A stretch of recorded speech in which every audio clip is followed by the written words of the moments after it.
Bueno, Ahí ya va a venir la señal satelital, como decís vos. Bueno, ahí les comparto la pantalla. Somos poquitos. Esperen que quedó el power, quedó lo último. Bueno, entonces hoy vamos a hablar un poquito de músculo. Un poquito nada más, ¿no? Porque músculo, tejido muscular, es son varios capítulos en los libros. Nosotros vamos a hacer una introducción, si se quiere, o como digo habitualmente, vamos a rascar la superficie. Entonces, vamos a puntualizar algunas cuestiones en relación al cómo el músculo genera, ¿sí? Cómo genera la energía para producir, para contraerse. Entonces, así como en resumidas cuentas, nosotros podemos transformamos a través de la contracción muscular energía química, energía mecánica, en trabajo. Nuestro objetivo, o sea, el objetivo de nuestro tejido muscular es generar ATP y esa energía contenida en los enlaces de esta molécula, transformarla en trabajo. Por supuesto que la contracción muscular no solamente genera movimiento, sino también genera calor, ¿no? Producto de la hidrólisis del ATP se genera calor también. Por eso cuando hacemos ejercicio la temperatura corporal se eleva porque aumenta la circulación, aumenta la frecuencia cardíaca, la frecuencia respiratoria, bueno, se activan un montón de mecanismos y eso genera un aumento de temperatura en el orden de, si yo lo comparo, como si tuviese fiebre, 39 grados, si medimos la temperatura corporal, un poquito más también, cuando hacemos ejercicio. Y más si es verano, peor, como el calor que hace hoy. Entonces, a nivel de estructura, o de organización estructural del músculo esquelético, tenemos dos esquemas. Uno, una fotomicrografía electrónica, que la tienen de este lado, de la estructura muscular, y cómo se distribuye, y el sistema facial. El sistema facial es el tejido conectivo que rodea y empaqueta la fibra muscular, y en él podemos encontrar desde mayor a menor el endomisio, ¿sí? Que rodea cada fibra muscular, o cada miofibrilla, como se dice. El perimisio, que fíjense que hay paquetes de miofibrillas, ¿sí? Que forman un fascículo, y el fascículo está rodeado por el perimisio, y después tenemos el epimisio, que es la capa más externa de este tejido conectivo. La miofibrilla es la unidad funcional del músculo. Y nosotros vamos a hacer referencia en específico a un componente de esta miofibrilla, que es el sarcómero, que es la unidad contráctil. Dentro de esta fibra muscular, dentro de esta célula muscular, nosotros vamos a hablar del sarcómero, y dentro de él vamos a encontrar los filamentos finos y los filamentos gruesos.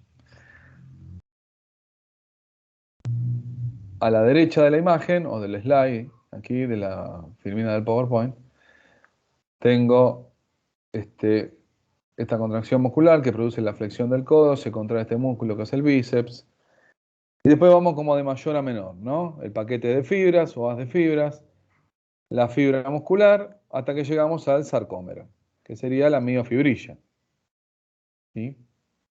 Ahora, a nivel del sarcómero vamos a distinguir varias cosas. Acá está puntualizada la línea Z, que cada sarcómero va de línea Z a línea Z. Después tenemos la banda H o la zona H. Y tenemos la banda I y la banda A, ¿sí?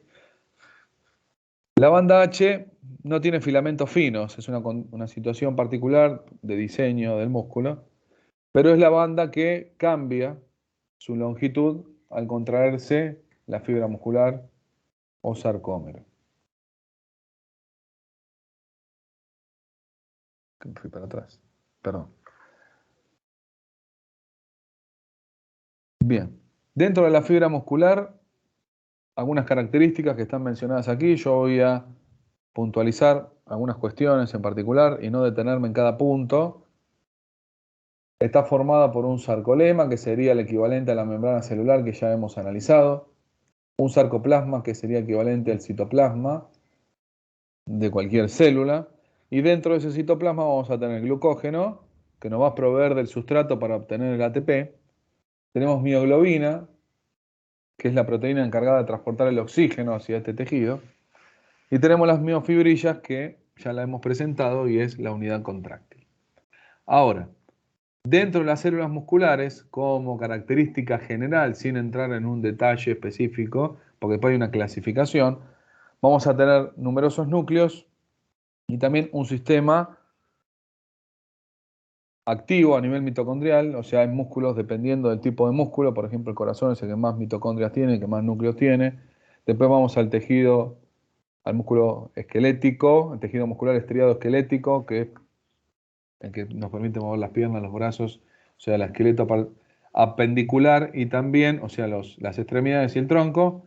Después tenemos musculatura blanda, esta sería, el esquelético lo podemos dividir en rojo y en blanco, o fibras blancas y fibras rojas, y después tenemos la musculatura lisa. Entonces, cada uno de los músculos tiene sus particularidades. Nosotros nos vamos a detener, ¿sí? El análisis que vamos a hacer hoy es el que mayormente hay en nuestro cuerpo, que es el músculo esquelético estriado, que nos permite, por ejemplo, la locomoción, o hacer la flexión de codo como en el dibujito que vimos antes.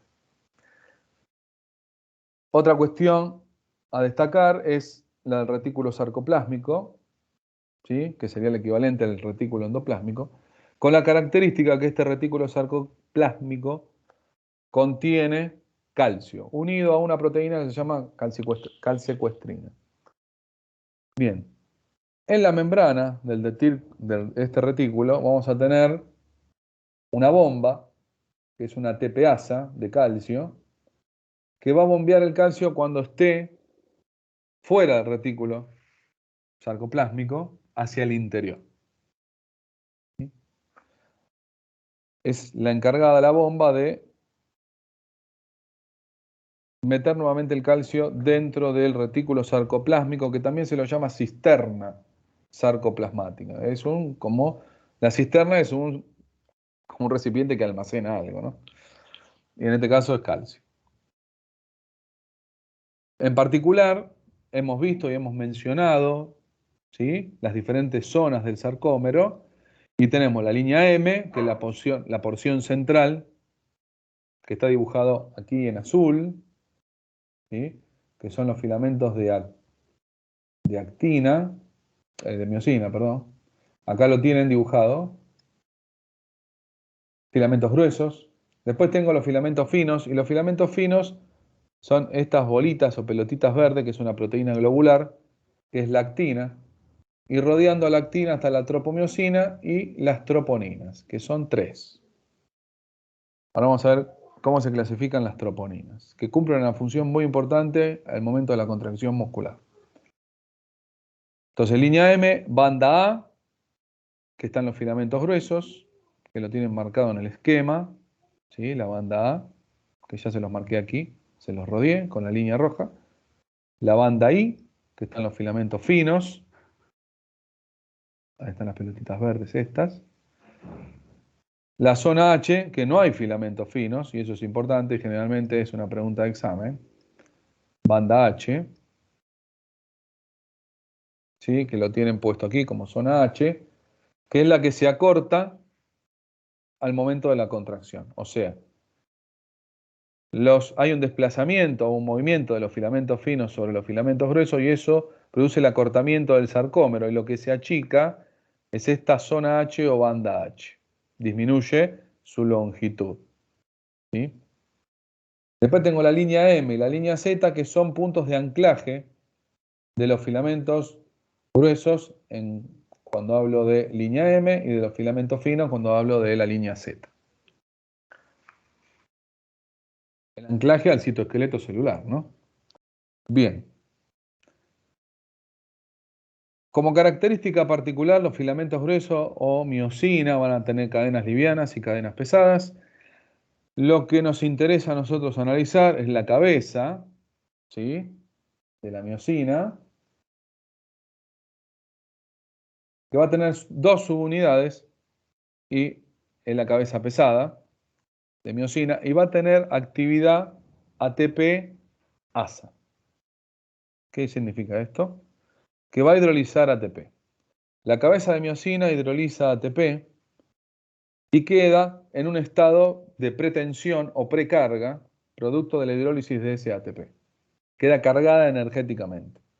Hasta el momento en que el sitio de la actina queda descubierto, el sitio de unión de la miosina, queda descubierto y tiene posibilidad de pegarse la actina a la miosina a la actina y generar esa liberación de energía. Es como un resorte que yo lo tenso, queda cargado energéticamente y después libero esa tensión. La liberación de esta tensión implica el desplazamiento sobre la actina de la cabeza de miosina y el acortamiento del sarcómero, que como dato de color, un sarcómero, la medida media, está... Se me cayó disculpen, se me cayó el auricular. Un sarcómero aproximadamente mide 2,2 micrones, micrómetros, muy chiquitito.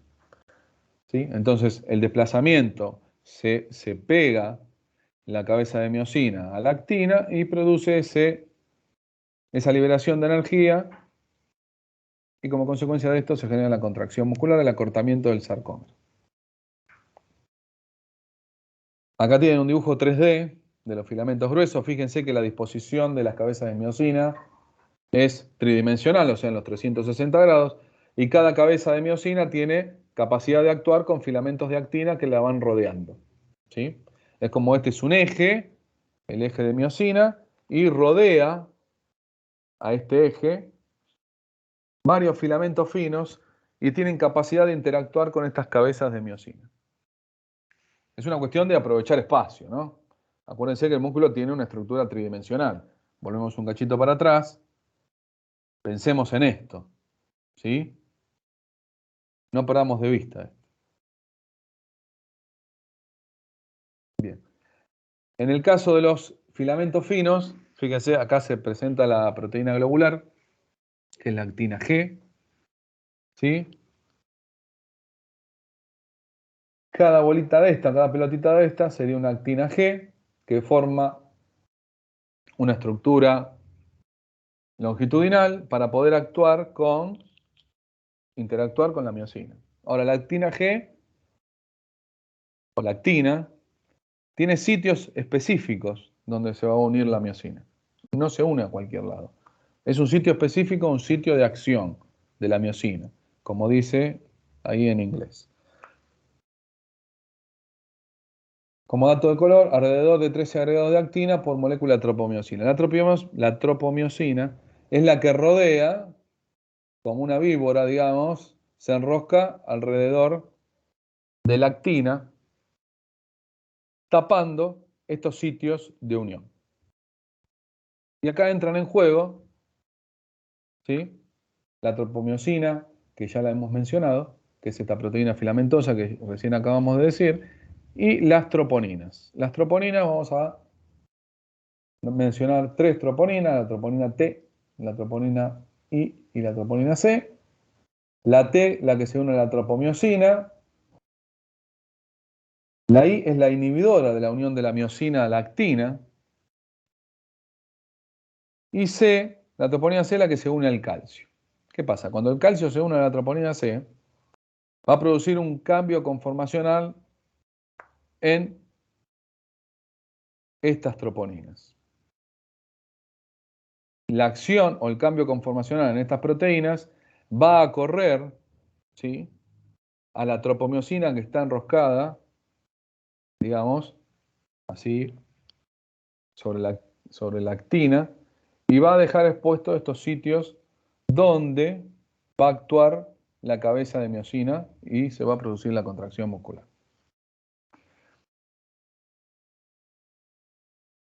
Algunas proteínas más que mencionamos o que traemos en este PowerPoint.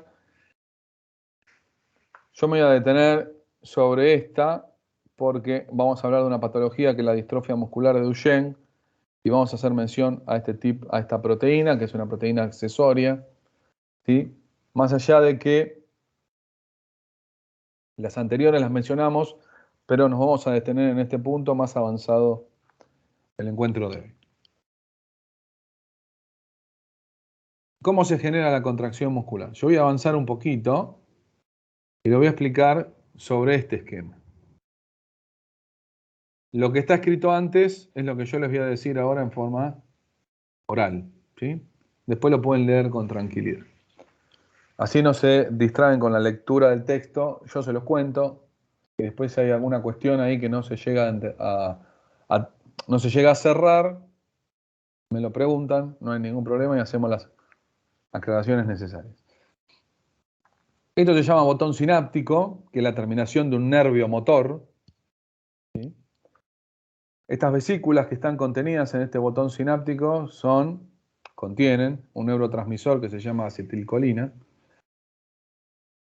Cuando llega el impulso nervioso, ¿sí?, producto de la despolarización de una neurona motora, lo que va a ocurrir es, se van a activar canales voltaje dependiente de calcio y ese ingreso de calcio a este botón sináptico va a producir la liberación de la acetilcolina de estas vesículas en donde están contenidas, ahí esperando a ser liberadas.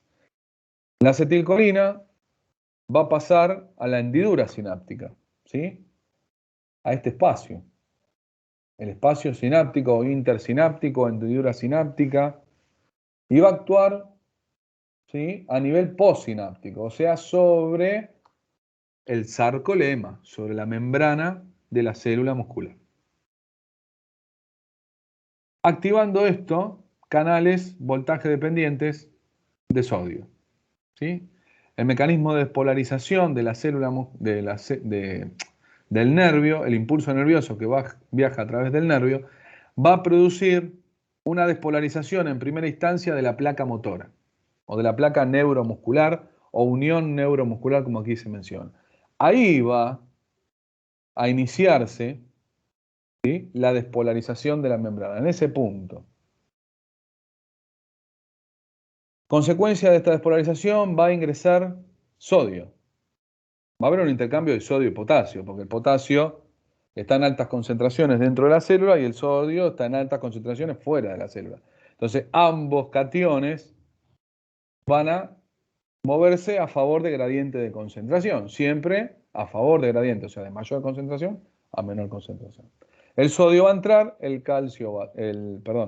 potasio va a salir. Pero el sodio, como son canales ultra rápidos, los de sodio, hay canales lentos también, pero los canales ultra rápidos de sodio hacen que el sodio entre mucha cantidad de sodio. Y lo que va a suceder en este potencial de acción es que si yo estoy en reposo en menos 70 milivoltios, que es el potencial de membrana en reposo, va a haber una fase que se va a llamar fase de despolarización, y el principal responsable es el catión sodio de esta cuestión. Hasta que llega un momento que se llega a un punto, digamos, donde los canales de sodio se cierran y mi célula se va a repolarizar. Esperen, con el pulso ando medio mal hoy. Entonces está la parte de repolarización,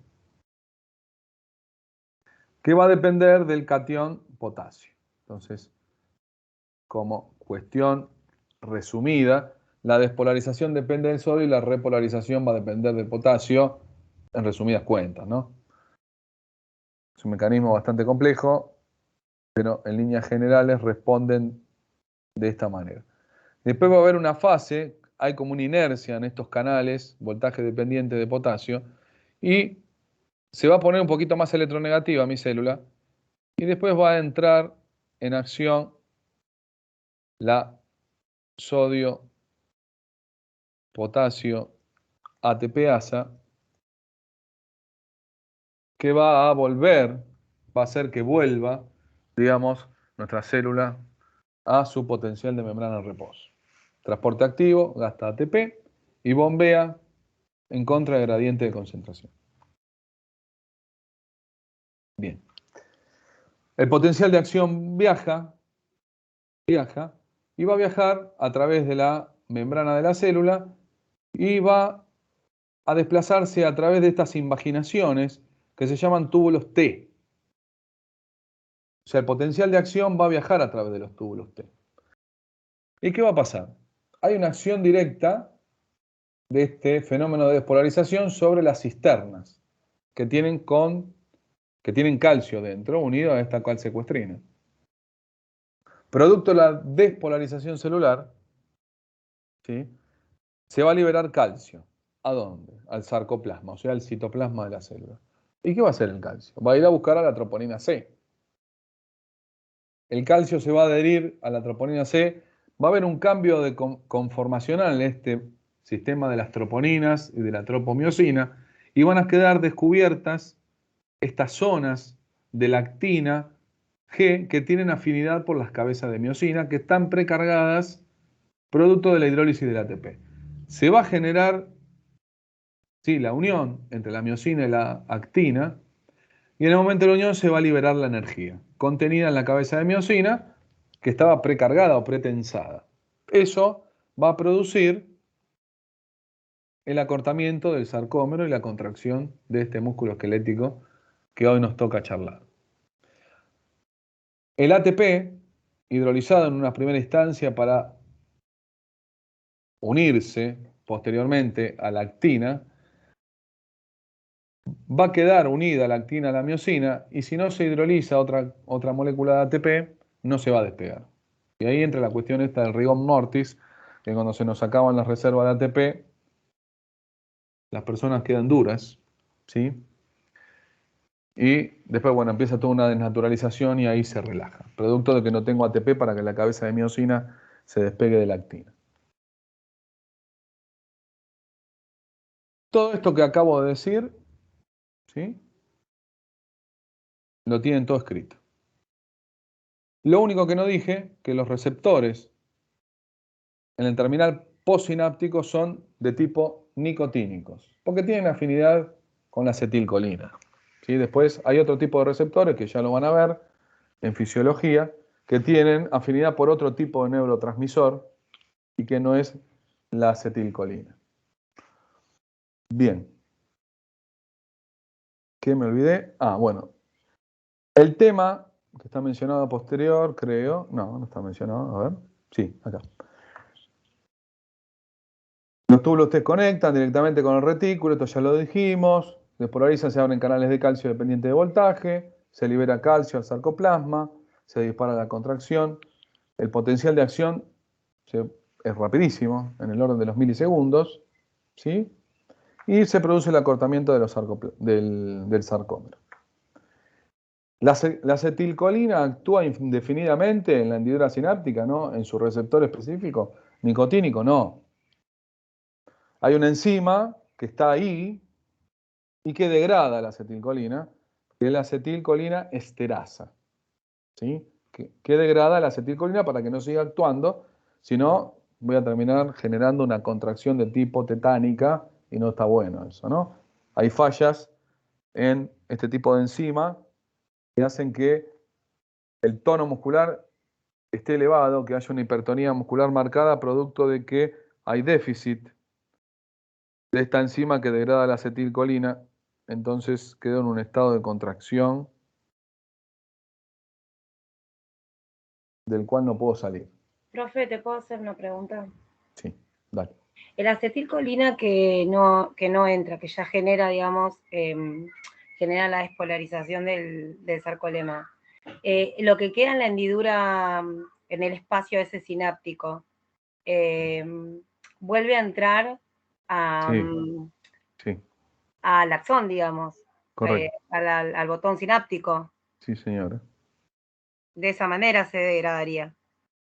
¿A eso le llamamos degradación o Se cómo? degrada la acetilcolina para que no siga actuando sobre su receptor de membrana postsináptico y después es devuelta nuevamente, claro, en una forma inactiva al botón sináptico para nuevamente ser modificada y guardada dentro de estas vesículas para que actúe en una contracción posterior. Sí, Ok, es verdad. perfecto. Genial.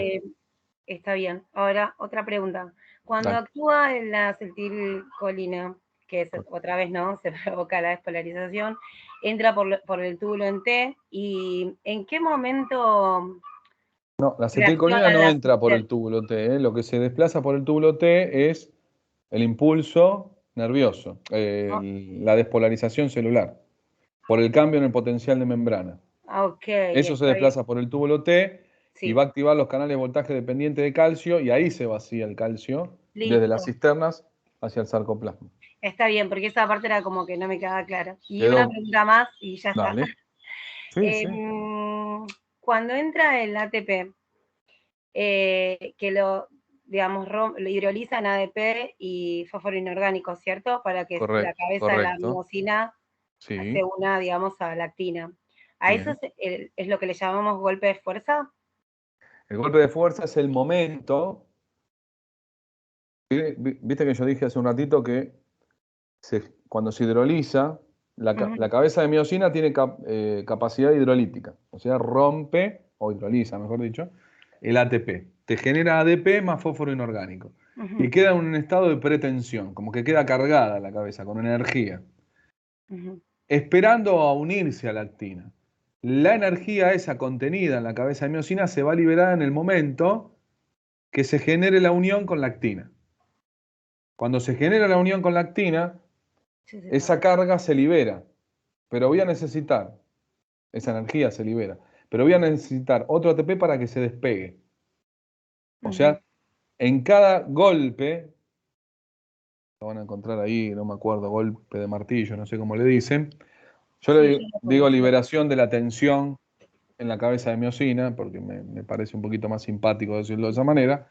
Sí. Es como un resorte que está cargado en un estado de pretensión, yo libero, es como que le pongo una trabita, le saco la trabita y se libera la tensión del resorte.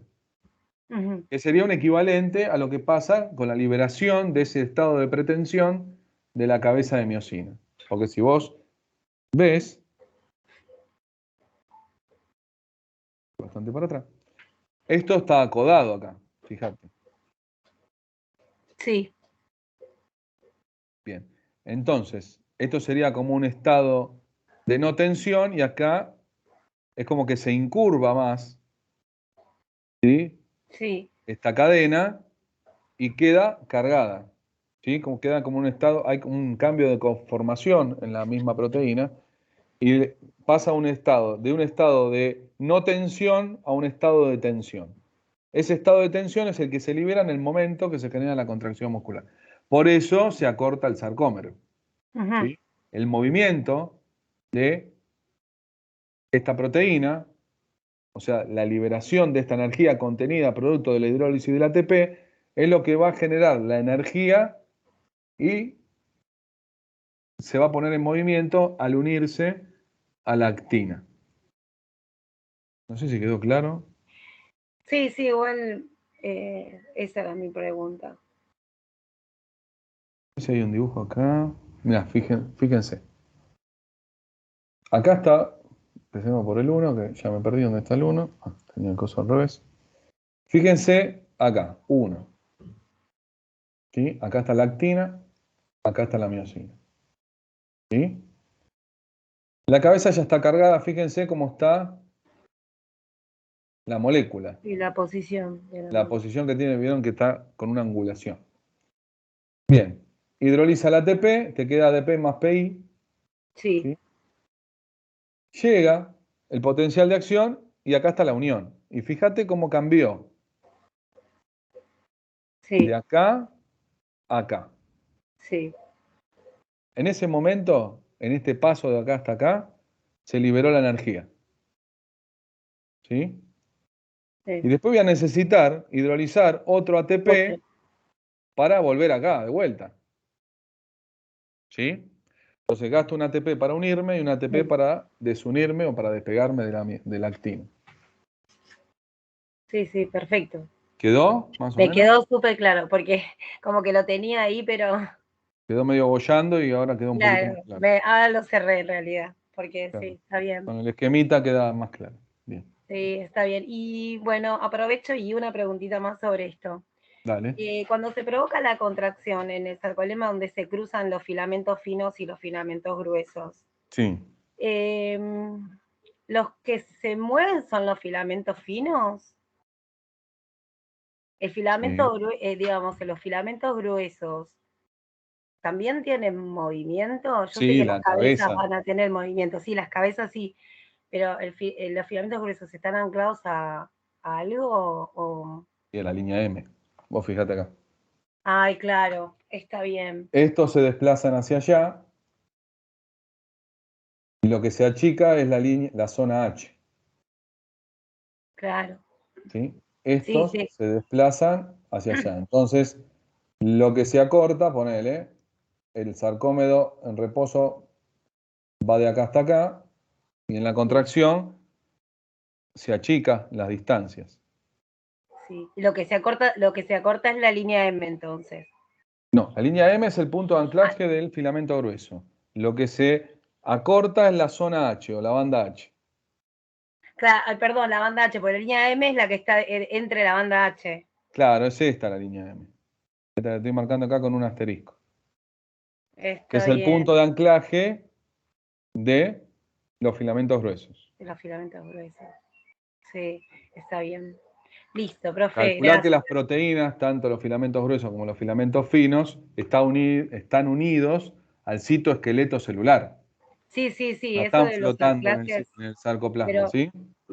recordaba que había una zona Sí. que se achicaba, pero no recordaba cuál, entonces pensaba si, Se si era en acorta el esa, cruzamiento. claro, exactamente. Eso, Se achica gracias. la zona H. No, no, no, Sí, de nada, por favor. listo. Creo que andábamos por acá. Bien. ¿Esto quedó? Bien. Acá tienen qué es lo que sucede con respecto al bombeo del calcio desde las cisternas o del retículo sarcoplásmico hacia el sarcoplasma o citoplasma. Canal liberador de calcio, que es voltaje dependiente, que lo que va a hacer es liberar calcio a favor del gradiente de concentración, porque el calcio está en altas concentraciones dentro de la cisterna, y si yo le abro la puerta, le habilito el canal, porque es voltaje dependiente y estoy despolarizando mi célula, ese calcio va a salir de la cisterna y va a ir hacia el sarcoplasma, hacia el citoplasma. ¿Y a dónde va a ir a parar? A unirse con la troponina C. Cuando cesa el impulso nervioso, lo que va a ocurrir es que el calcio va a ser bombeado nuevamente por esta bomba, que es un transporte activo, que es la bomba calcio ATPasa. O sea, la bomba calcio ATPasa devuelve el calcio al interior del retículo sarcoplásmico o sarcoplasmático o cisternas sarcoplasmáticas. Esos nombres también. Como lo mencionen, es lo mismo. ¿A través de qué sistemas? ¿Sí? Gus, perdón, ¿querés que siga yo un ratito y vos retomás en la parte de las fibras musculares o seguís vos? Como quieras. ¿Querés hablar la parte metabólica vos? Dale. No, yo según como vos estés cansado, ¿no? Como estás desde temprano. Como quieras. Si querés, mismo. No tengo drama. Pero bueno, dale. Si querés, a ver, estas tres que hablan de metabolismo, después yo sigo Dale, con el resto. así descansas. Descanso 15 minutos la voz.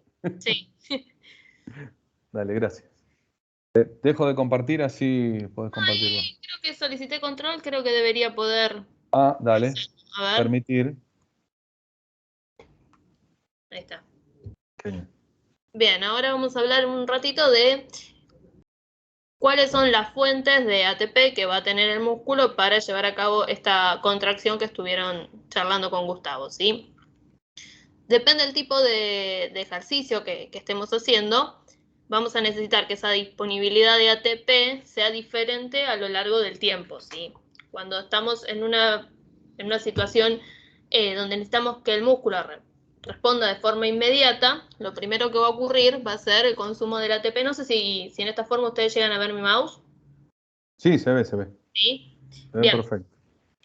Lo primero a lo cual va a recurrir es a consumir el ATP que ya está en la célula, ¿sí? Que ya está disponible en la célula, ¿sí? Esa va a ser la primer fuente de energía para la contracción muscular, consumir ese ATP que tiene la célula.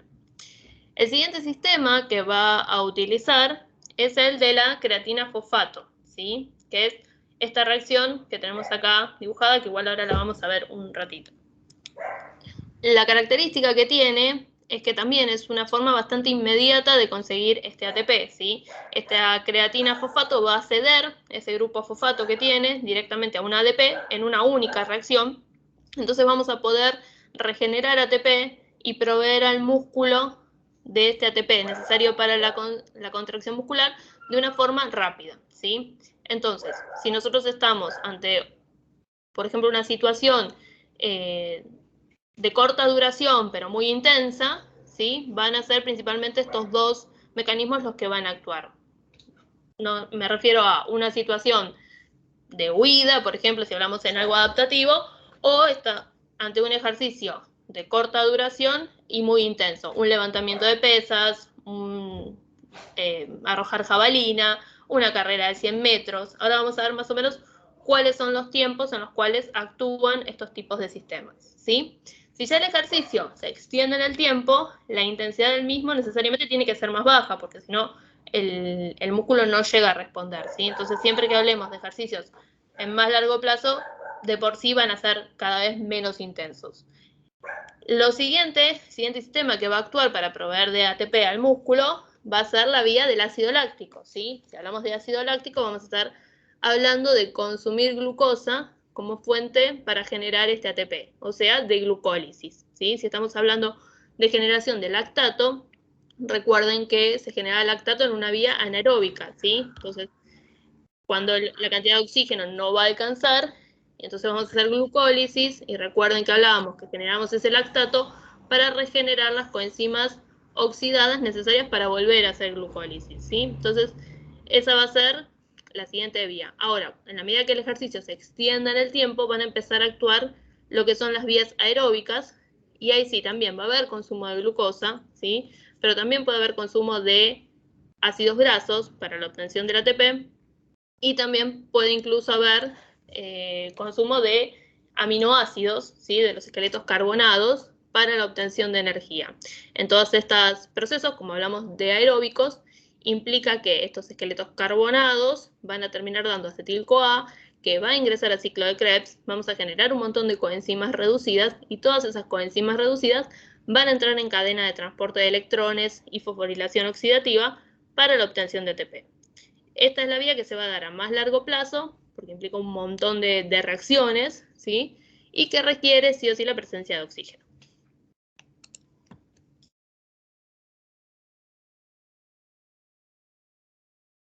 Bien, acá un poco lo que les estaba comentando de los tiempos en los cuales se pueden utilizar estos mecanismos, ¿sí? Obviamente los tiempos no son absolutos, depende del estado de entrenamiento, del tipo de ejercicio que se realice. Obviamente, en un momento que ocurre uno, no es que se corta y arranca el otro, sino que tienen momentos donde se solapan todos los mecanismos, ¿sí? Como les decía, el más inmediato es consumir el ATP que ya tiene el músculo. No sé, se me está por caer algo encima y yo tengo que saltar, no tengo tiempo de ni siquiera usar la fosfocreatina. Ahí voy a usar el ATP que directamente tiene mi músculo disponible, ¿sí? Es el más inmediato. Y se estima que tiene una duración de hasta un ejercicio, un ejercicio de hasta 4 segundos. Es sumamente inmediato y es ante una situación como muy de emergencia o muy explosivo sería la palabra, ¿sí? Un ejercicio explosivo, algo que ocurre en un instante y tenemos que responder. Ya un poco más extendido en el tiempo, podemos hablar, no sé, de una carrera de 100 metros, como les dije, de un levantamiento de pesas y demás, y ahí utilizamos el sistema de la fosfocreatina, ¿sí? Que tiene una duración que se estima, depende de dónde, en qué libro lo lean, 10 segundos, 15 segundos, ¿sí? Obviamente, mientras más entrenada esté una persona para utilizar alguno de estos sistemas, obviamente mejora la performance y la duración, ¿no? Y la regeneración de los sistemas. El ácido láctico, ¿sí? Que era el que hablábamos en un estado más anaeróbico, tiene una duración de un par de minutos más o menos, y después ya, en la medida que nos extendemos en el tiempo, empieza a predominar, ¿sí? Siempre hablamos de predominancia, de los mecanismos de tipo oxidativo.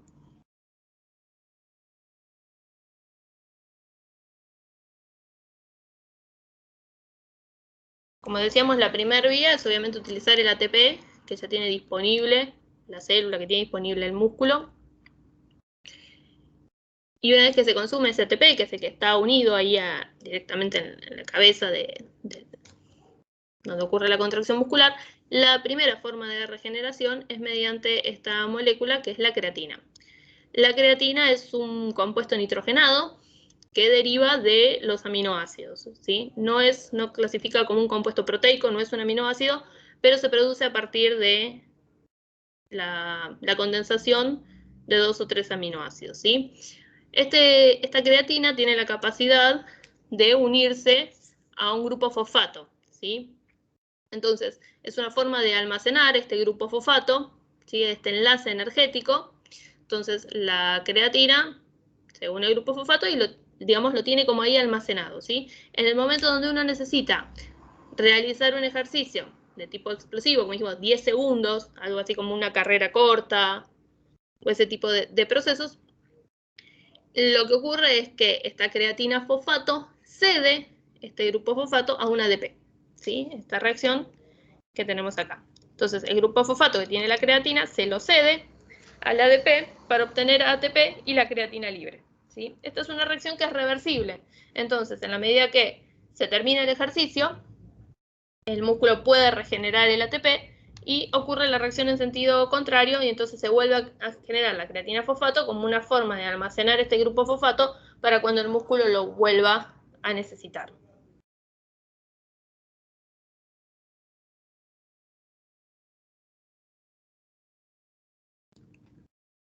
El sistema anaeróbico, ¿sí?, implica lo que es la glucólisis, ¿sí? La glucólisis, recuerden que era el consumo de la glucosa con fines energéticos. ¿Esta glucosa de dónde va a provenir? Puede provenir de que el músculo la tome del torrente sanguíneo, ¿sí?, que la haga ingresar a la célula, o puede provenir del glucógeno que está almacenado dentro del mismo músculo, ¿sí?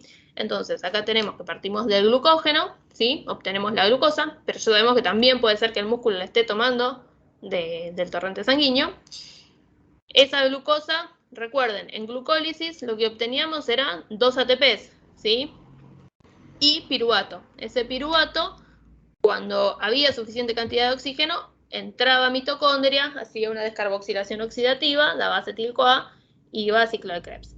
Pero si estamos ante una insuficiencia de oxígeno, ¿sí?, lo que ocurría era que ese piruvato iba hacia la formación de ácido láctico. Ese ácido láctico lo que hacía era regenerar las coenzimas oxidadas, como ya dijimos, el NAT oxidado, para que pueda seguir ocurriendo la glucólisis y podamos seguir obteniendo este par de ATPs por cada glucosa que entra a la célula, ¿sí? Entonces, esta va a ser la siguiente vía rápida, ¿sí? La glucólisis es una vía rápida también de obtención de energía. Entonces, primero el ATP disponible, después el sistema de la creatina fosfato, y después vamos a entrar a lo que es la glucólisis.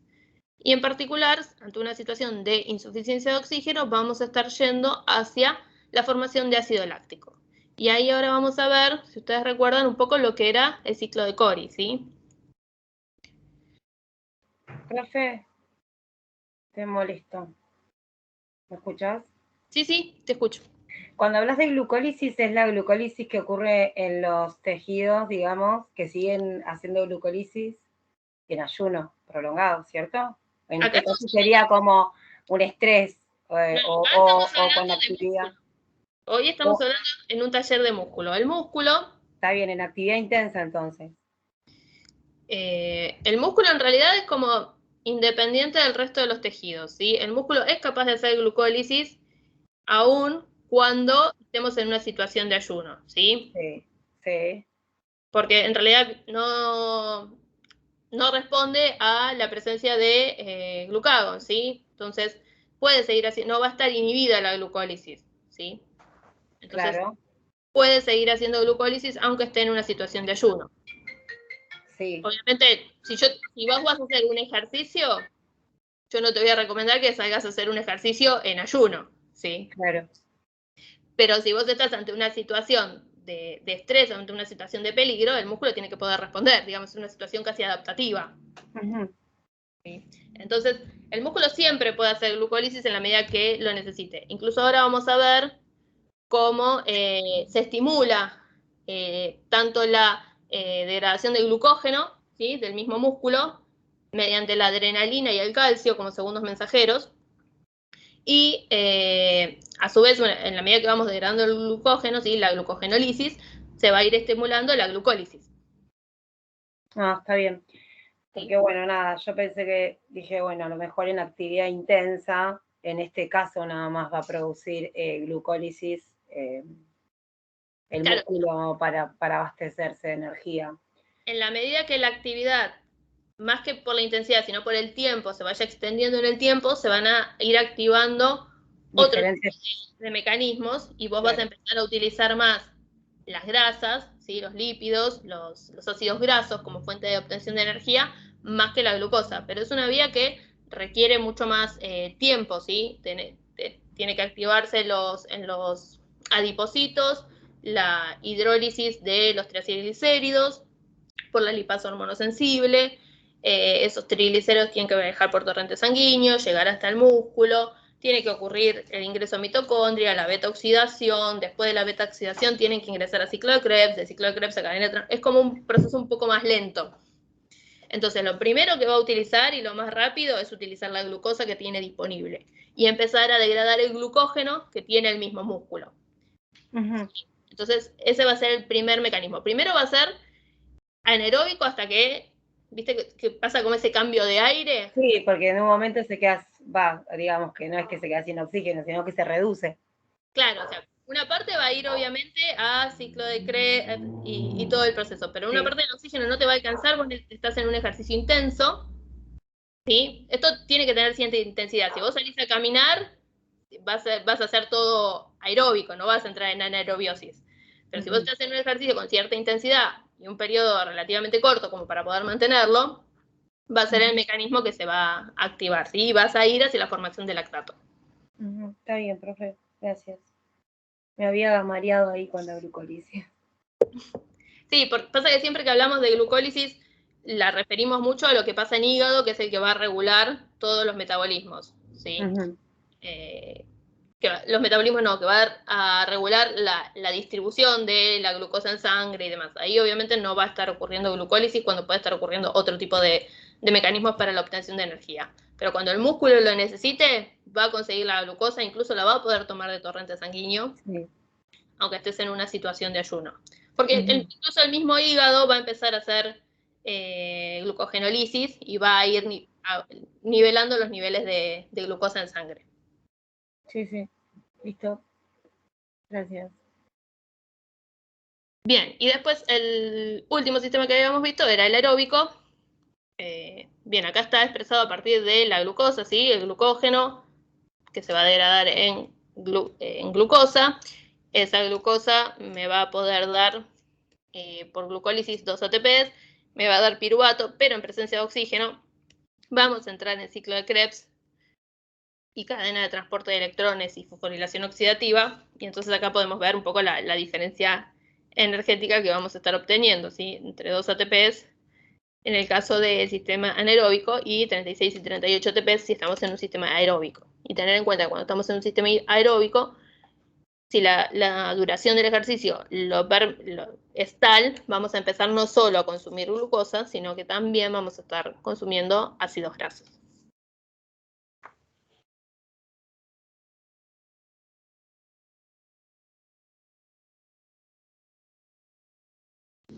Bien, acá de vuelta un poco la duración que tiene cada uno de estos sistemas, ¿sí?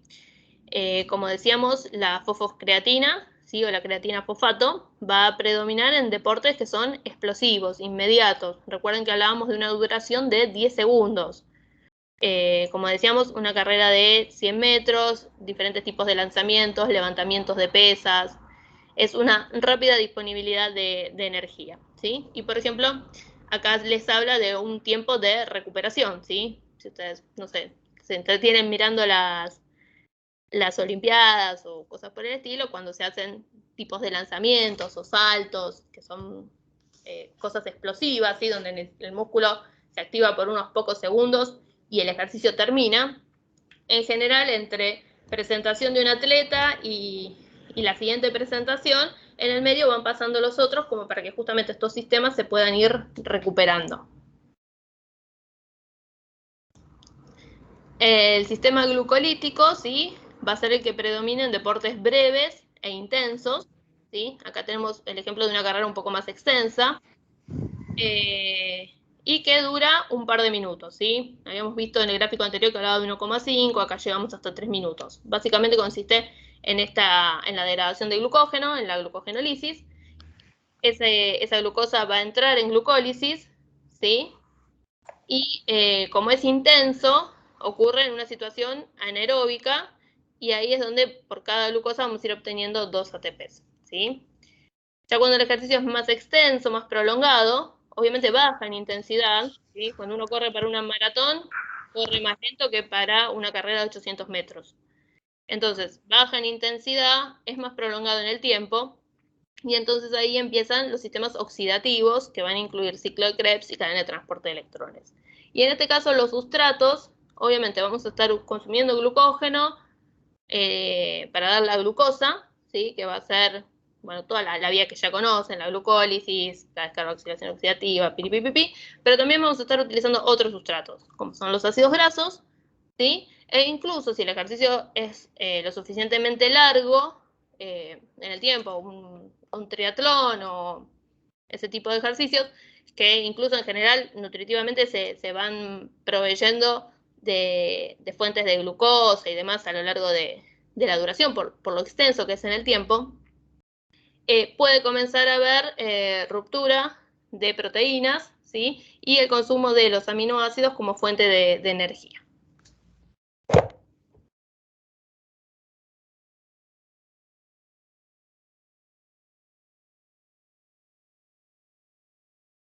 Bien, acá tienen un ejemplo un poco gráfico de cómo al comienzo de un ejercicio lo primero que se va a consumir es la glucosa, los hidratos de carbono, la glucosa en particular o el glucógeno.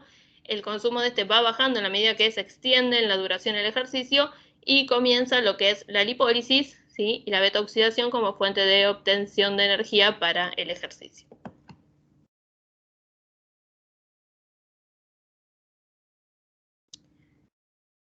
Y acá cómo se relacionan estas vías, también un mismo gráfico donde en un inicio de un ejercicio el sistema predominante va a ser el de la fosfocreatina, ¿sí?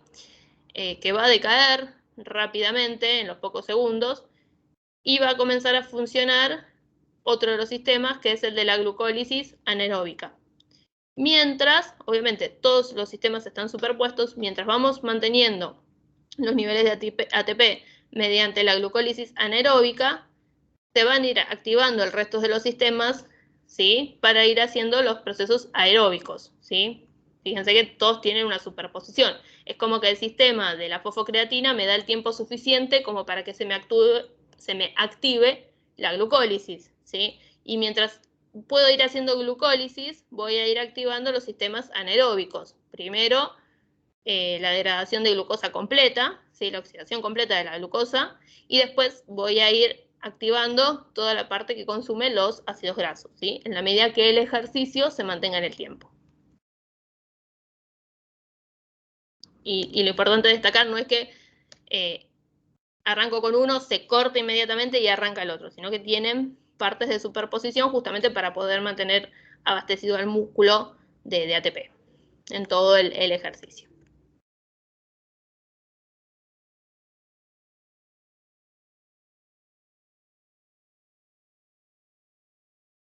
Bien. Un motivo por el cual primero se consume la glucosa antes que los ácidos grasos tiene que ver con, justamente hablábamos de la intensidad del ejercicio, ¿sí? Y la intensidad del ejercicio tiene que ver también con el requerimiento de oxígeno, ¿sí? No podemos mantener un ejercicio muy intenso durante mucho tiempo porque necesitamos activar los sistemas que requieren oxígeno y, por ejemplo, la producción de energía mediante las grasas requiere más oxígeno que el mismo peso, digamos, que los hidratos de carbono, ¿sí? Entonces, los deportes de moderada y alta intensidad van a utilizar primero los hidratos de carbono, es el combustible por default, ¿sí? Porque van a requerir menos oxígeno. En la medida que el deporte requiere más tiempo, más duración, tiene que ser necesariamente de más baja intensidad, porque si no la resistencia no nos daría. Y ahí es donde podemos empezar a utilizar las grasas como fuente de obtención de energía, ¿sí? Ahí necesito más oxígeno, necesito tener más oxígeno disponible para poder llevar a cabo esos procesos.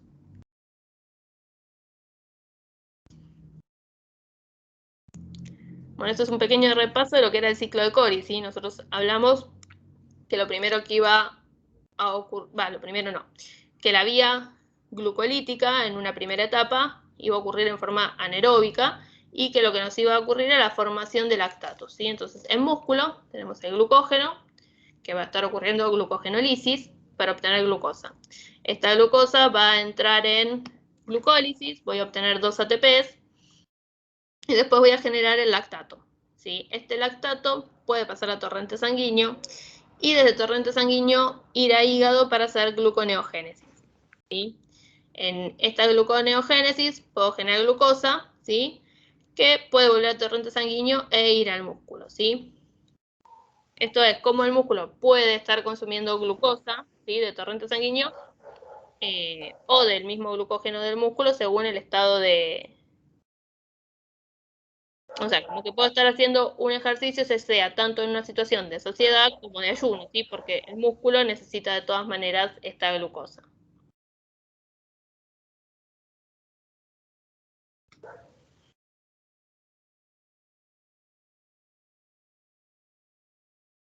Bien, este es un pequeño resumen un poco de lo que estuvimos viendo, ¿sí?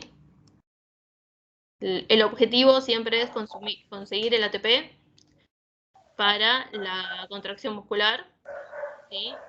Lo más directo, obviamente, es consumir el ATP que tiene disponible la célula. Eso nos va a generar un aumento de ADP. El siguiente mecanismo es mediante la creatina fosfato.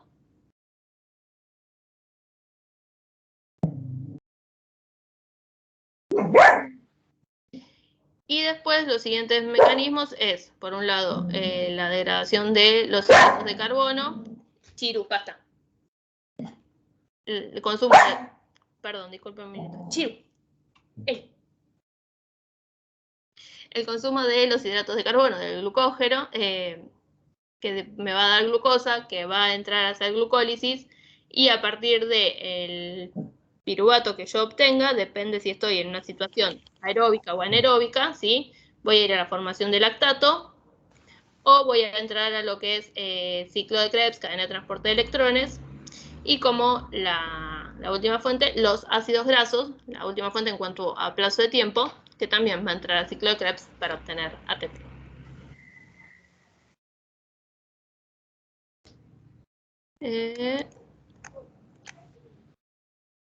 Bien, acá tenemos un poco lo que estaban preguntando ahí al comienzo en cuanto a el calcio como segundo mensajero. Si nosotros vimos que durante el estímulo para la contracción muscular se libera calcio en el citoplasma, ¿sí? O el sarcoplasma de la fibra muscular.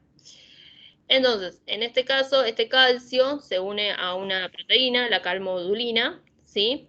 Y este complejo calcio-calmodulina actúa como un segundo mensajero, estimulando, en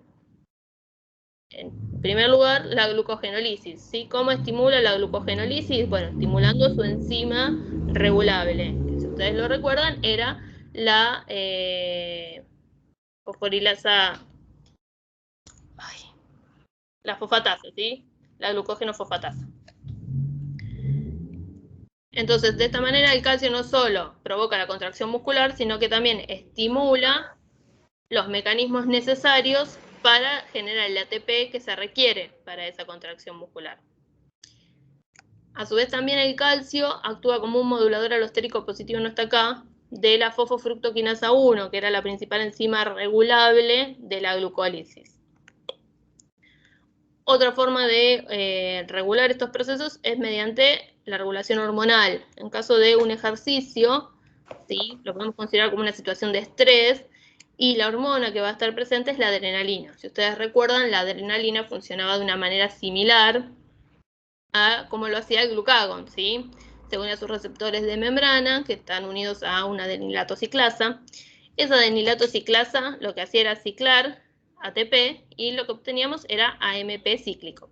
Este AMP cíclico era el segundo mensajero que estimulaba las proteinquinasas A, ¿sí? Que fosforilaban todas las enzimas, decía. Bueno, las enzimas fosforiladas que eran propias que nosotros siempre habíamos dicho del ayuno, ¿sí? Habíamos dicho que se activaban cuando estaban fosforiladas. Por ejemplo, la glucógeno fosforilasa, que acabamos de decir que es la enzima regulable de la glucogenólisis, ¿sí? Entonces, tenemos una regulación a partir del calcio y a la vez lo estamos estimulando, o sea, otra fuente de regulación es mediante la regulación hormonal, que genera una regulación de tipo covalente, ¿sí? Por modificación covalente. Que de ambas maneras vamos a estar activando, ¿sí? La degradación de glucógeno, ¿sí? Para la obtención de energía. De nuevo, un gráfico resumiendo esto que estábamos diciendo. El calcio actúa en la contracción muscular mediante la unión a la troponina C y genera la contracción muscular.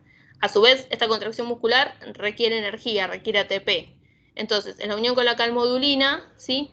Actúa activando la glucogenólisis, ¿sí? Que me va a generar la liberación de glucosa, ¿sí? Para que vaya a glucólisis. Y de ahí obtener el ATP necesario para esta contracción muscular. A su vez, el ejercicio estimula la liberación de catecolaminas, o sea, de adrenalina. Esta adrenalina, como ya vimos, actúa en el receptor de membrana unido a proteína G, que me estimula el segundo mensajero, que es el AMP cíclico, que genera la fosforilación de las enzimas. Bueno, todo el versito que ya venimos viendo hace un par de meses. Bueno, cuestión que se me fosforilan las enzimas y se me activan. ¿Qué se me activan? Las enzimas propias de la glucogenólisis, ¿sí? La glucogenofosforilasa, y se me activan también las enzimas propias de la glucólisis, ¿sí? La fosfofructoquinasa 1. A su vez, el ejercicio muscular consume ATP. El consumo de ATP me genera un aumento de AMP. El AMP era un modulador alostérico positivo de la fosfofructoquinasa 1, con lo cual también, mediante modulación alostérica, se me está estimulando la glucólisis para la obtención de ATP a partir de glucosa. Sigo yo. Seguís vos, Gus. No sé cómo se es el control. A ver, no sé si alguien tiene alguna duda antes de ceder el control. ¿Quedó claro? Sí, profe. Bueno, ahí, en teoría, te devolví el control. Genial. Bueno, vamos a ver, gracias Flor. Vamos a ver un poquito de los tipos de fibras que existen y algunas cuestiones particulares que vamos a mencionar. Las fibras musculares. Ay, no me pasa. ¿Qué pasó? Ahí está. Se sigue viendo la pantalla, ¿no? Sí, Gustavo, se ve. Sí. Bueno, entonces, nosotros vamos a hablar de 3 tipos de fibras y cada tipo de fibra muscular, ya sea roja, intermedia o blanca, pero los grupos principales cuando uno analiza los músculos, habla de fibras rojas, fibras lentas, tipo 1, y fibras blancas que son rápidas o ultra rápidas. Dentro de las rápidas tenés la fibra tipo 2B y tipo 2C. Tengo fibras intermedias, que son de tipo 2A, que tienen un sistema mixto, un sistema glucolítico que es anaeróbico, y un sistema aeróbico, que es oxidativo, ¿sí? Que se hace bajo presencia de oxígeno. Y después tenemos las fibras blancas, que tipo 2B y 2C, que son glucolíticas rápidas y también se llaman ultra rápidas, que son las 2C, que utilizan el sistema de los fosfágenos o de la ATP-PCE y también el sistema glucolítico o anaeróbico láctico. ¿Sí? Este también lo pueden encontrar como anaeróbico aláctico. O sistema de los fosfágenos. Y este sería el anaeróbico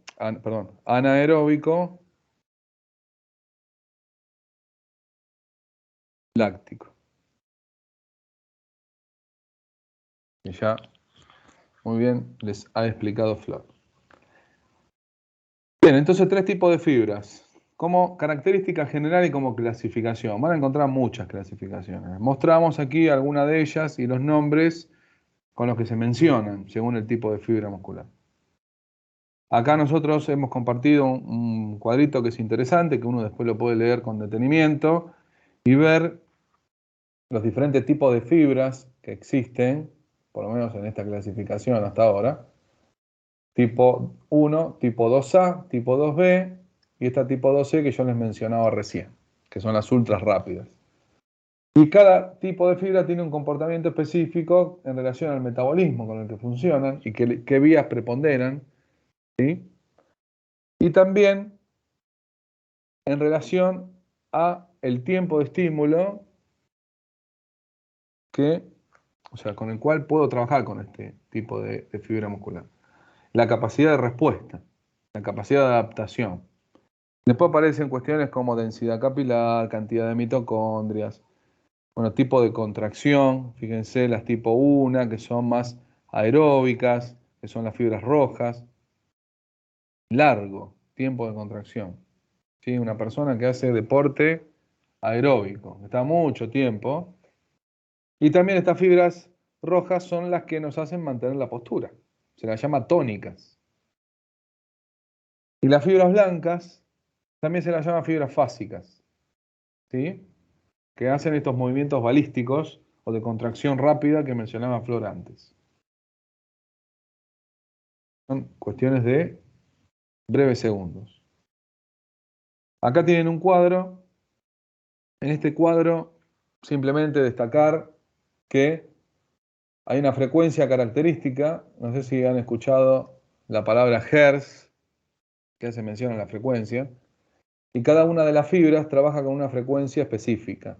Entonces yo puedo generar esto que hace unos años ya se habla y hay mucho por la tele, de la electroestimulación o el electrofitness o la electrogimnasia, ¿sí?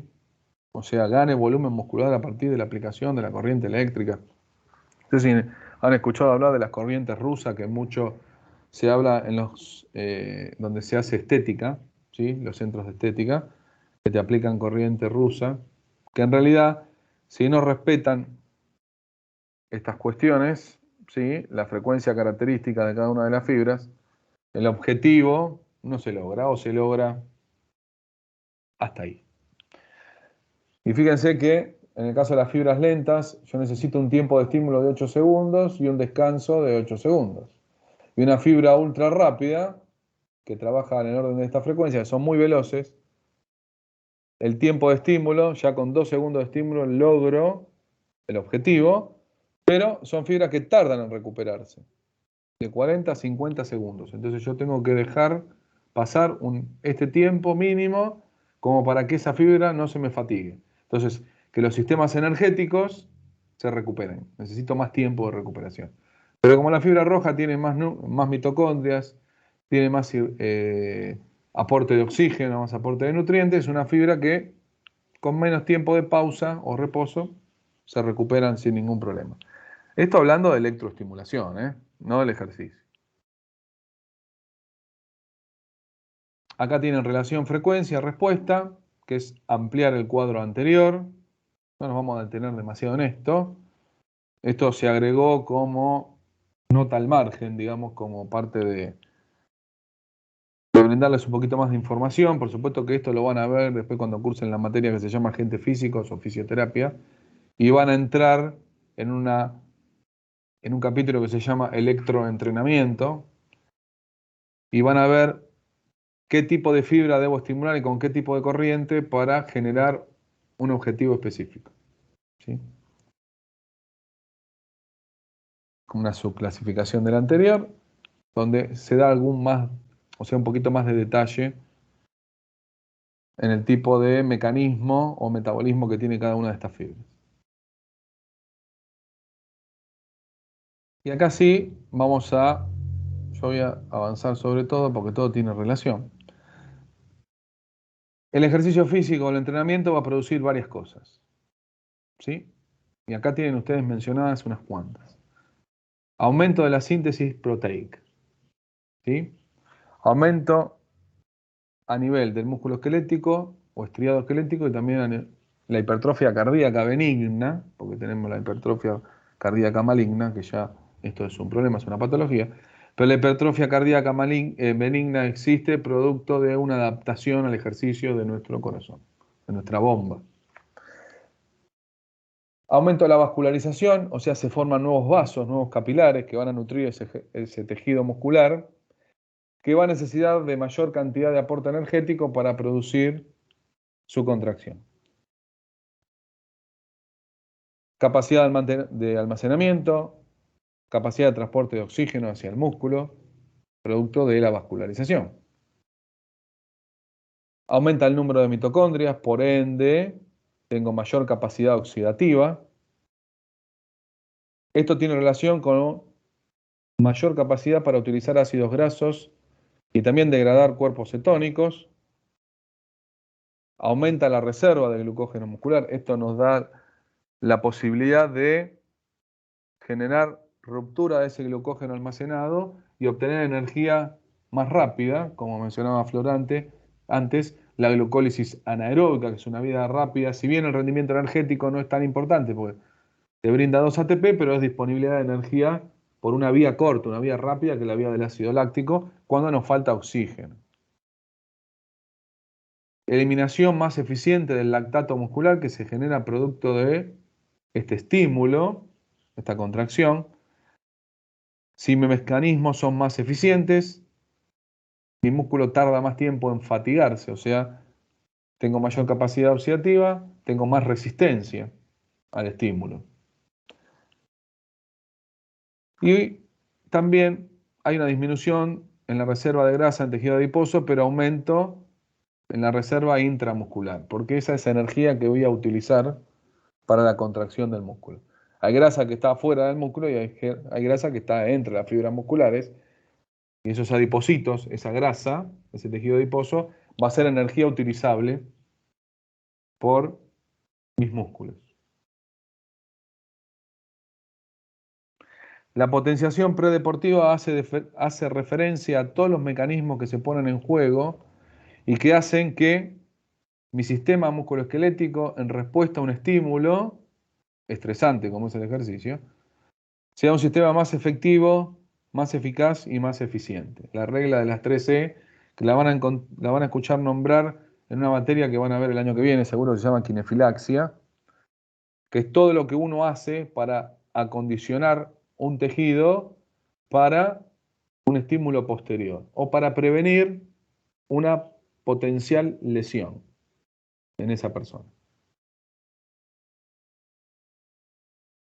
Menciona algunas cuestiones, economía del sistema nervioso central, o sea, menor fatiga de nuestro sistema nervioso, pero cuando yo genero contracción muscular, está en juego, ¿sí?, la corteza motora, está en juego mi cerebelo, que mantiene, digamos, la postura, que coordina los movimientos, que actúa en el equilibrio, ¿sí? Entonces, hay neuronas que se van a despolarizar y que van a consumir energía. Cuando yo preacondiciono o potencio estas cualidades, ¿sí?, es como que estoy mejor preparado para el desafío posterior.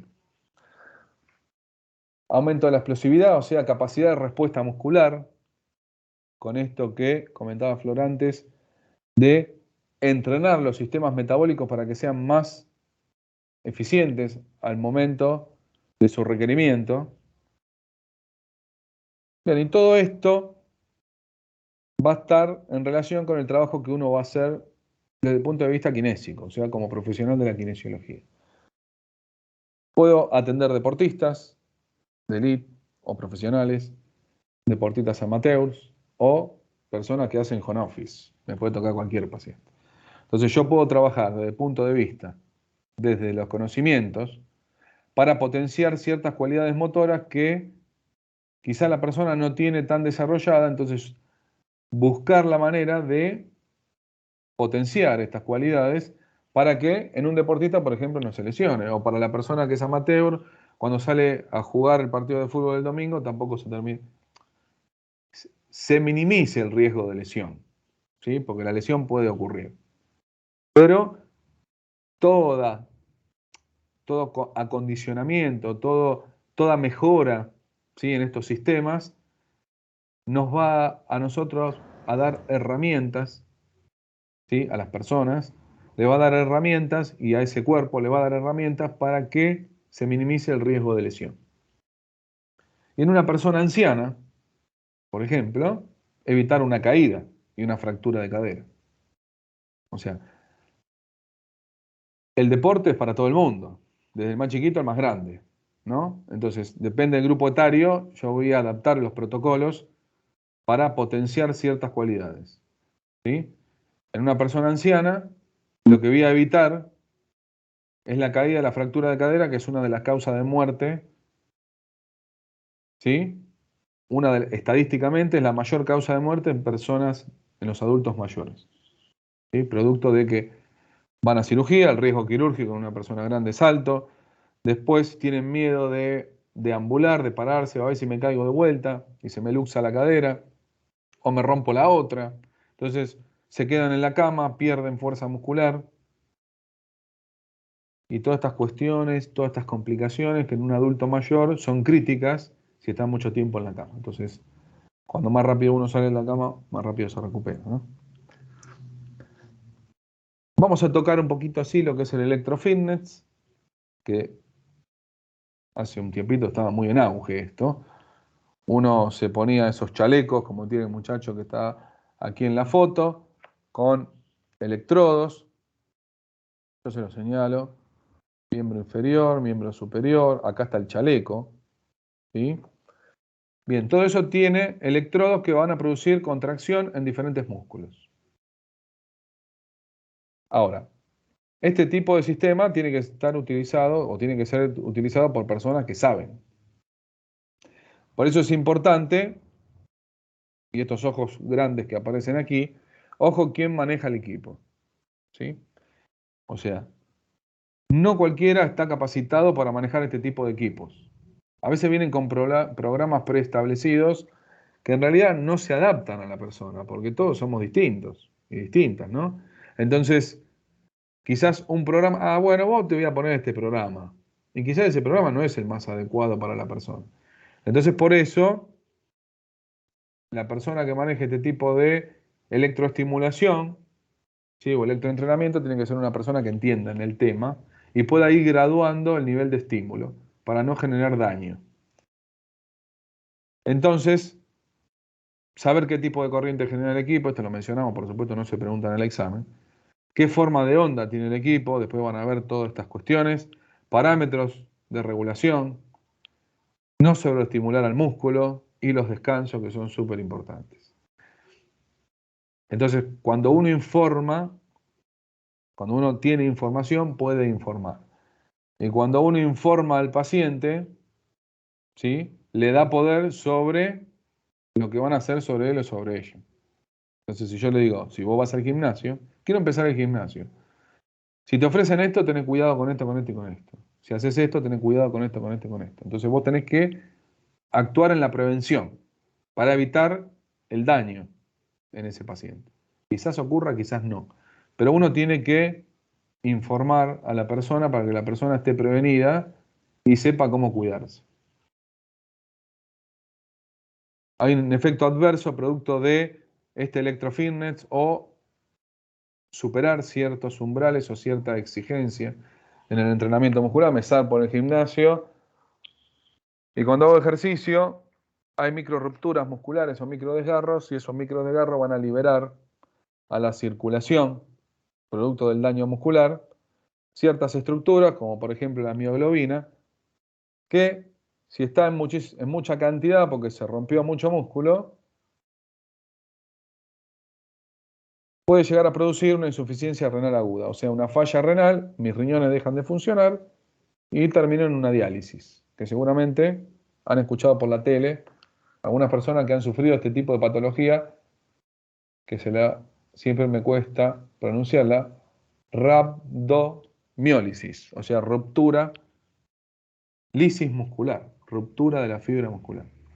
Cuando se rompe la membrana, el sarcolema, y lo que está dentro de esa miofibrilla, de esa célula muscular, sale a circulación.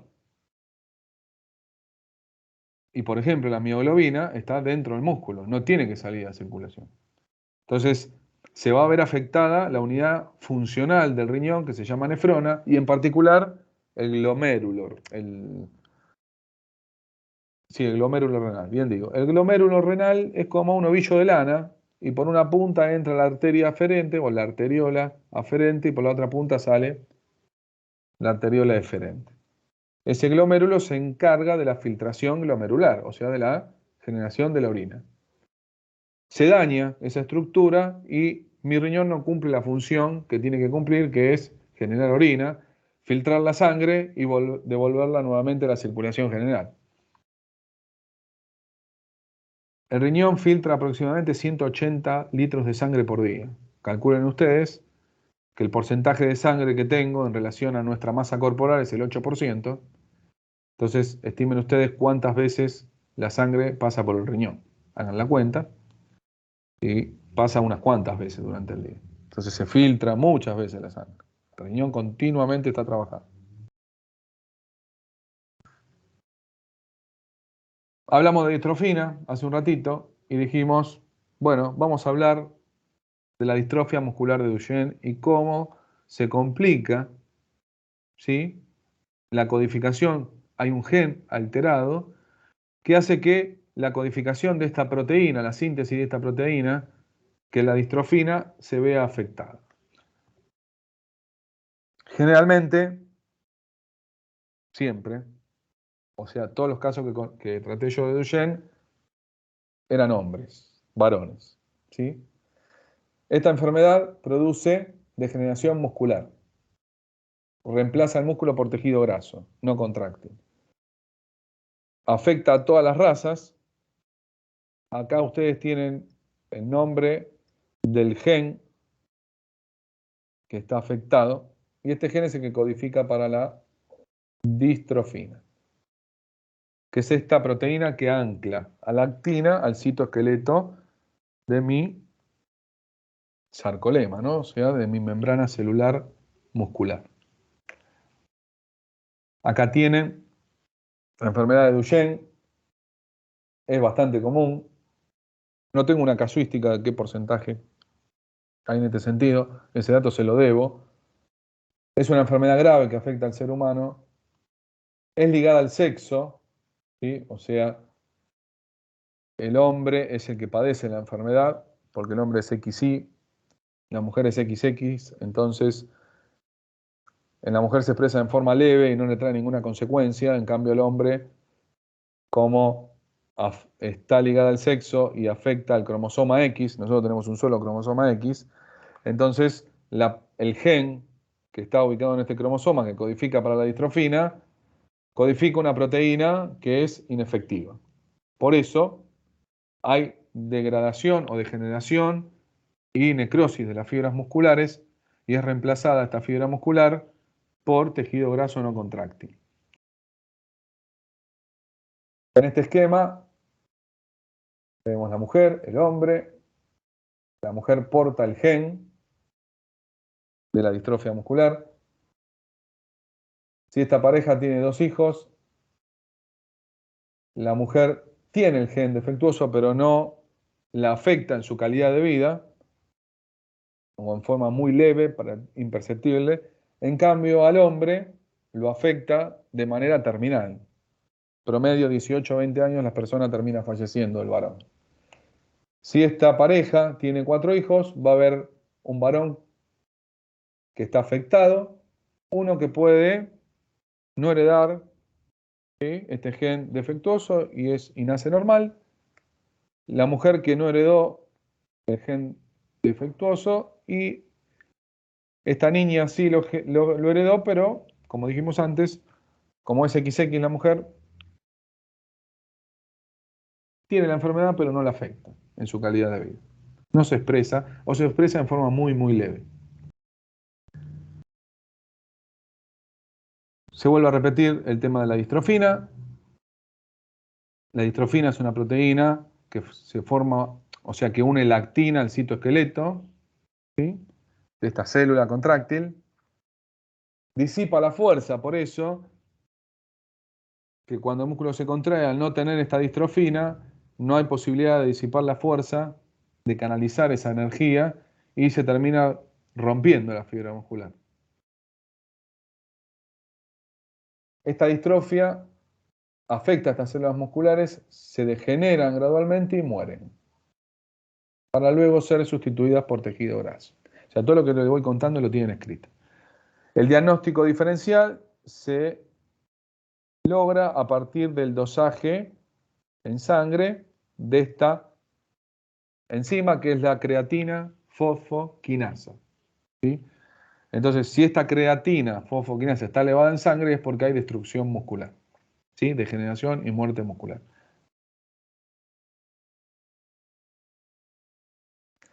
La fuerza muscular va disminuyendo, ¿sí?, a pasar los años. El paciente empieza a ver, o sea, empieza a estar cada vez más complicado. Como se afectan las fibras musculares, ¿sí?, se va a afectar la musculatura cardíaca, la musculatura esquelética y también la musculatura lisa. Entonces, todos los sistemas de la vida, de la economía, van a estar afectados. Acá tienen un esquema de, este está mejor para mí, acá tienen la distrofina, y fíjense cómo se ancla, o cómo ancla a la actina, ¿sí?, a la membrana celular, al citoesqueleto de la membrana celular. Entonces, la capacidad de disipación de energía del músculo, de la fuerza muscular, producto de la contracción, se ve afectada producto de que esta proteína o no está, o está en déficit, no tengo la suficiente cantidad, no se codifica, no se sintetiza. Entonces los músculos se ven afectados y empieza este proceso degenerativo. Acá recordamos el sarcómero nuevamente, donde tienen la banda I, la banda A, los discos Z, esto que ya hemos charlado con algo de detalle. ¿Cómo es la evolución de la enfermedad? ¿Sí? Cuando es bebé, el nene tiene una leve hipotonía, pero uno quizás no le da demasiada importancia a eso. El problema es cuando las etapas de desarrollo motor, uno ve que el nene no se puede parar, que no gatea, ¿sí?, que no deambula como hacen otros chicos, producto de esta hipotonía. A los 3 años aparecen signos de alteraciones al inclinarse y caminar. O sea, los chicos se inclinan hacia adelante y cuando se quieren incorporar, enderezar el tronco, tienen mucha dificultad. Siendo su máxima expresión a los 5 años. O sea, fíjense qué rápido que evoluciona. Entre los 7 y 12 quedan confinados a una silla de ruedas debido a la progresión de esta enfermedad. Aparecen inconvenientes pulmonares, o sea, trastornos respiratorios, infecciones pulmonares, deformación, a nivel de la caja torácica, de la columna, deformaciones óseas producto de que los músculos no traccionan y no se produce la remodelación ósea como corresponde, porque la remodelación ósea, todo el tiempo el hueso se rompe y se crea. Tengo los osteoblastos y los osteoclastos. Uno rompe en hueso y el otro genera. Es como dos albañiles que uno saca ladrillo y el otro pone ladrillo. Entonces, ese equilibrio se rompe, entonces aparecen estas deformaciones óseas producto también de las tensiones asimétricas musculares que se generan producto de esta degeneración muscular. La muerte de esta persona es alrededor de los 18 años de edad, ¿sí? Por las complicaciones como insuficiencia respiratoria, insuficiencia cardíaca congestiva, o sea, la bomba cardíaca no funciona, complicaciones como neumonía, broncoaspiración, ¿sí? Y obstrucción de la vía aérea. Es muy triste la situación de este tipo de pacientes. Acá tienen un ejemplo, una foto de una persona afectada por este tipo de patología. Desde el punto de vista de nuestras incumbencias profesionales, ¿sí? Nosotros vamos a tratar las complicaciones secundarias de esta enfermedad, ¿sí? Porque no la podemos detener, pero sí la podemos, o sea, podemos tratar y que no avance tan rápido, más allá de que el promedio de vida está en el orden de los años que hemos mencionado, pero podemos trabajar en las dificultades de deglución, ¿sí? Las dificultades de masticación, habla con un equipo interdisciplinario, por supuesto, una fonoaudióloga, psicólogo, psicóloga, nutricionista, neurólogo, neuróloga, bueno, todo un equipo médico interdisciplinario está detrás de este tipo de pacientes. Entonces nosotros atendemos estas cuestiones que tienen que ver con los músculos esqueléticos y también con la respiración, o sea, la mecánica respiratoria y la postura. Mencionamos cuestiones como mantenimiento y mejora de la fuerza muscular, siempre en forma gradual, porque no tenemos a la distrofina, entonces no nos podemos pasar no nos podemos pasar de exigencia a este tipo de pacientes porque terminamos generando más prejuicio que beneficio. Prevención de contracturas y deformidades, que ya lo hemos charlado. Mejorar la función respiratoria, por ejemplo, acomodando la postura, poniéndole un corsé para que no haya tanta deformación torácica, que no exista escoliosis. Tratar desde temprano y evitar que llegue tan prontamente a la silla de ruedas, ¿sí? O sea, mantener la deambulación del paciente la mayor cantidad de tiempo posible, en años, estoy hablando.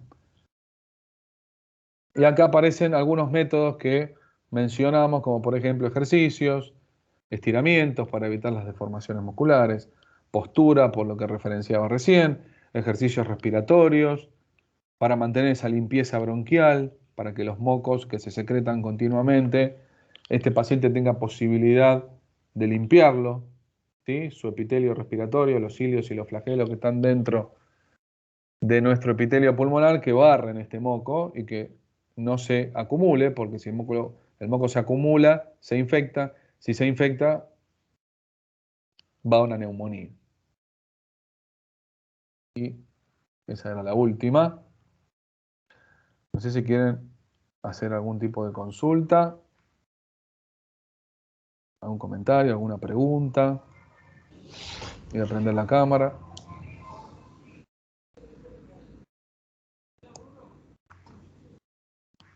No sé si fuimos ultra rápido.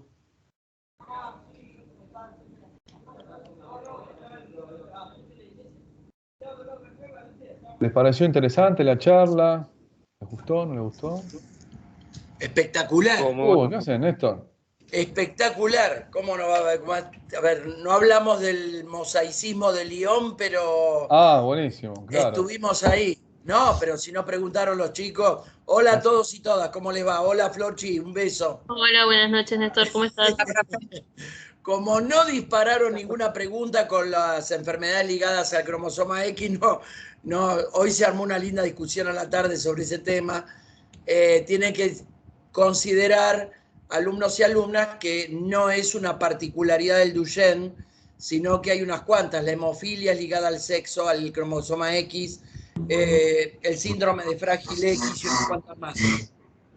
En las enfermedades ligadas al X, las porta la mujer, la manifiesta el hijo varón, eventualmente. ¿Qué les pareció la clase? ¿Les gustó? Que dio mi querido compañero Gus y Florencia en la instrucción.